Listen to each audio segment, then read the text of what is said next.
नमः शिवाय। श्रावण मास महात्म 29वां अध्याय। ईश्वर बोले, हे सनत कुमार, अब मैं पूर्व में कही गए व्रत कर्मों के समय के विषय में बताऊंगा। हे महामुने, किस समय कौन सा कृत्य करना चाहिए उसे सुनिए। श्रावण मास में कौन सी तिथि किस विहित काल में ग्रहण की योग्य होती है और उस तिथि में पूजा जागरण आदि से संबंधित मुख्य समय क्या है। उन व्रतों की वर्णन का समय, कुछ व्रतों का समय तो पूर्व के अध्याय में बता दिया गया है। नक्त व्रत का समय ही विशेष रूप से उन व्रतों तथा कर्मों में उचित बताया गया है। दिन में उपवास करें तथा रात्रि में भोजन करें, यही प्रधान नियम है। सभी व्रतों का उद्यापन उन व्रतों की तिथियों में ही होना चाहिए और यदि किसी कारण से उन तिथि में उद्यापन असंभव हो तो पंचांग शुद्ध दिन में एक दिन पूर्व अधिवासन करके और दूसरे दिन आदर पूर्वक होम आदि कृत्यों को करें। धारण पारण व्रत में तिथि का घटना व बढ़ना कारण नहीं है। श्रावण मास के शुक्ल पक्ष की प्रतिपदा तिथि में संकल्प करके उपवास करें, पुनः दूसरे दिन पारण करें, इसके बाद दूसरे दिन उपवास करें, इसी क्रम से करते रहें। व्रती को चाहिए कि वह पारण में हविष्यान्न, मूंग चावल आदि ग्रहण करें। एकादशी तिथि में पारण का दिन हो जाने पर 3 दिन निरंतर उपवास करें। रविवार व्रत में पूजा का समय प्रातःकाल ही होना चाहिए। सोमवार के व्रत में पूजा का प्रधान समय सायंकाल कहा गया है। मंगल, बुध तथा गुरु के व्रत में पूजन के लिए मुख्य समय प्रातःकाल है। शुक्रवार के व्रत में पूजन उषाकाल से लेकर सूर्योदय के पूर्व तक हो जाना चाहिए तथा रात्रि में जागरण करना चाहिए। शनिवार के दिन व्रत में नरसिंह का पूजन सायंकाल में करें। शनि के व्रत में शनि के दान के लिए मध्याह्न मुख्य समय कहा गया है। हनुमान जी के पूजन का समय मध्याह्न है। अश्वत्थ का पूजन प्रातःकाल करना चाहिए।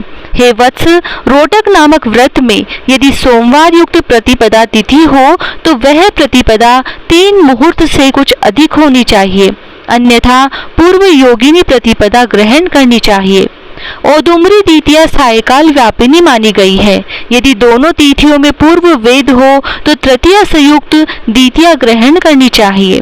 स्वर्णगौरी नामक व्रत की तृतीया तिथि चतुर्थी युक्त होनी चाहिए। गणपति व्रत के लिए तृतीया विद चतुर्थी तिथि प्रशस्त होती है। नागों के पूजन में षष्ठी युक्त पंचमी प्रशस्त होती है। सुबोधन व्रत में सायकाल सप्तमी युक्त षष्ठी श्रेष्ठ होती है। शीतला के व्रत में मध्याह्न व्यापिनी सप्तमी ग्रहण करनी चाहिए।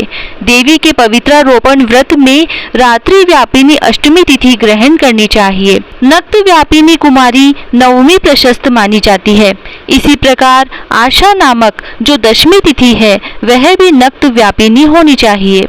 विद्य एकादशी का त्याग करना चाहिए। हे मुने, उसमें वेद के विषय में सुनिए। एकादशी व्रत के लिए अरुणोदय में दशमी का वेद वैष्णवों के लिए तथा सूर्योदय में दशमी का वेद स्मार्तों के लिए निंद होता है। रात्रि के अंतिम प्रहार का आधा भाग अरुणोदय होता है। इसी रीति से जो द्वादशी हो, रात्रि के अंतिम प्रहार का आधा भाग अरुणोदय होता है। इसी रीति से जो द्वादशी हो वह पवित्रारोपण में गाह्य है। कामदेव के व्रत में त्रयोदशी तिथि रात्रि व्यापिनी होनी चाहिए। उसमें भी द्वितीय याम व्यापिनी त्रयोदशी हो तो वह अति प्रशस्त होती है। शिवजी के पवित्रारोपण व्रत में रात्रि व्यापिनी चतुर्दशी होनी चाहिए। उसमें भी जो चतुर्दशी अर्धरात्रि व्यापिनी होती है वही अति श्रेष्ठ होती है। उपाकर्म तथा उत्सर्जन कृत्य के लिए पूर्णिमा तिथि अथवा श्रवण नक्षत्र होने चाहिए। यदि दूसरे दिन 3 मुहूर्त तक पूर्णिमा हो तो दूसरा दिन ग्रहण करना चाहिए, अन्यथा तैत्तिरीय शाखा वालों को और ऋग्वेदियों को पूर्व दिन ही करना चाहिए। तैत्तिरीय यजुर्वेदियों को 3 मुहूर्त पर्यंत दूसरे दिन पूर्णिमा में श्रवण नक्षत्र हो तब भी पूर्व दिन दोनों कृत्य करने चाहिए। यदि पूर्णिमा तथा श्रवण दोनों का पूर्व दिन 1 मुहूर्त के अनंतर योग हो और दूसरे दिन 2 मुहूर्त के भीतर दोनों समाप्त हो गए हो तब पूर्व दिन ही दोनों कर्म होना चाहिए। यदि हस्त नक्षत्र दोनों दिन अपराह काल व्यापी हो तब भी दोनों कृत्य पूर्व दिन ही संपन्न होनी चाहिए। श्रवणा कर्म में उपाकर्म प्रयोग के अंत में दीपक का काल माना गया है और सर्व बलि के लिए भी वही काल बताया गया है। पर्व के दिन में अथवा रात्रि में अपने अपने गुहा सूत्र के अनुसार जब भी इच्छा हो इसे करना चाहिए। इस दीपदान तथा सर्व बलिदान कर्म में अस्तकाल व्यापिनी पूर्णिमा प्रशस्त है। हयग्रीव के उत्सव में मध्याह्न व्यापिनी पूर्णिमा प्रशस्त होती है। रक्षाबंधन कर्म में अपराह्न व्यापिनी पूर्णिमा होनी चाहिए। इसी प्रकार संकष्टी चतुर्थी चंद्रोदय व्यापिनी होनी चाहिए। यदि चंद्रोदय व्यापिनी चतुर्थी दोनों दिनों में हो अथवा दोनों दिनों में न हो तो भी चतुर्थी व्रत पूर्व दिन में करना चाहिए, क्योंकि तृतीया में चतुर्थी महान पुण्य फल देने वाली होती है। अतः ही वत्स व्रतियों को चाहिए कि गणेश जी को प्रसन्न करने वाले इस व्रत को करें। गणेश चतुर्थी, गौरी चतुर्थी और बहुला चतुर्थी, इन चतुर्थियों के अतिरिक्त अन्य सभी चतुर्थियों के पूजन के लिए पंचमी विद्या कही गई है। कृष्ण जन्माष्टमी तिथि निशित व्यापिनी ग्रहण करनी चाहिए। निर्णय में सर्वत्र तिथि 6 प्रकार की मानी जाती है। दोनों दिन पूर्ण व्याप्ति, दोनों दिन केवल अव्याप्ति, अंश से दोनों दिन समव्याप्ति, अंश से दोनों दिन विषम व्याप्ति, पूर्व दिन संपूर्ण व्याप्ति और दूसरे दिन केवल आंशिक व्याप्ति, पूर्व दिन आंशिक व्याप्ति और दूसरे दिन अव्याप्ति। पक्ष में 3 पक्षों में जिस प्रकार संदेह नहीं है उसे अब सुनिए। विषम व्याप्ति में अंश व्याप्ति से अधिक व्याप्ति उत्तम होती है। एक दिन तिथि पूर्णा है, वही तिथि दूसरे दिन अपूर्णा कही जाती है।